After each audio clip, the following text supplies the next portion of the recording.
And we're learning more about that deadly mass shooting and the 9 victims killed at a transportation facility in San Jose, California. Authorities say the gunman who worked at the facility used 2 pistols and had 11 magazines of ammunition, and that he took his own life when confronted by police. New surveillance video shows the suspect leaving his house for the last time moments before it erupted into flames. Now investigators are looking for a motive, as we're hearing more from the witnesses and their loved ones. ABC's Kaylee Hartung joins me live from that VTA facility in San Jose with the latest. Kaylee, we're hearing from one of the witnesses who was in the building when that shooting started. What did he have to say? Yeah, well, Diane, we've heard officials here praise the quick response of law enforcement here, saying that they saved lives. But this morning, we're starting to hear about the traumatic experiences of the victims, of the employees here who survived this mass shooting. Kirk Bertolet is one of them. He's a longtime employee here at the Transportation Authority. He described his experience yesterday morning. I just felt so helpless, so utterly hopeless to be there while this was going on and not being able to do anything. And it tore me up. It's gonna change my life forever. It was just, I had a mission to do. I had to go see if I could help anybody, save anybody, or do anything.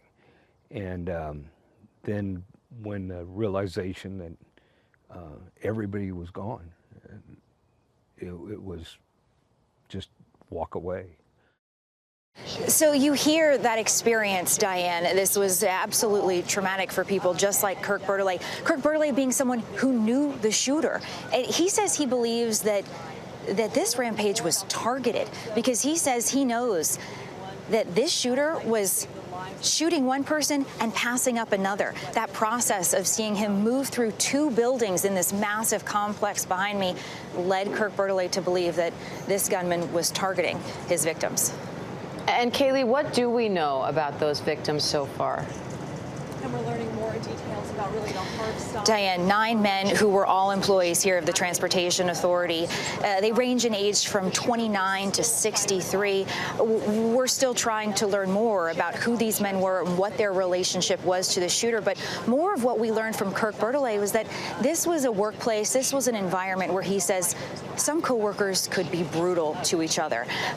Government employees here who he says could be frustrated by the responsibilities and tasks they would have to take on day to day. But I think as we learn more about who these individuals were and what their relationship was to the shooter, if this was in fact a targeted attack in the way that this one employee believes it was, this picture will become much clearer of what led the shooter to snap. And so, Kaylee, what more have you heard from officials there in terms of the status of the investigation? Yeah, Diane, this is an active crime scene. Today, we will have ATF and FBI and local agencies on the scene here as they say they are going to comb through every crevice of this incredibly large facility looking for clues. Yesterday, the focus was on the bomb squad, really doing the most detailed work they could after a K-9 team detected what they believed were explosive components, not so much explosive devices assembled, but the components you need to put a device together in the suspect's locker here at the facility. So now it's the process of looking for clues. Again, this suspect was in an area of this facility that was secure. So he moved through one building into another, covered a lot of ground in a very short amount of time. As we've said so many times, the quick response of law enforcement here really saved lives because they were running from their offices just across the street here into this active shooter situation. And as officials have said, this could have been much worse. And Kaylee, we Diane. also know while this was all happening, there was also a fire happening at the suspect's home. So in a way, authorities were diverted there to respond to both of those scenes. So what's happening with the investigation at his house right now?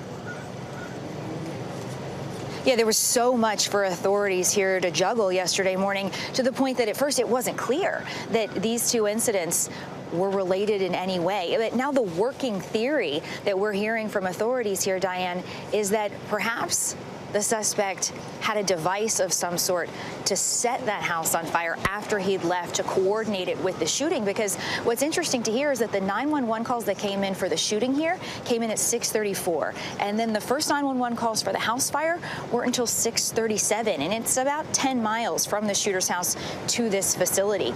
All of this transpiring in a matter of minutes, both of those calls coming in as well as law enforcement's quick response. They tell me it was a matter of just minutes between that first 911 call coming in and then authorities arriving on the scene, coming in contact with the suspect. No gunfire exchange between them, because as soon as the suspect realized law enforcement was there, he turned the gun on himself. So as for that investigation at the suspect's house, again, it's another opportunity to look for clues, to look for evidence, to try to understand why this happened.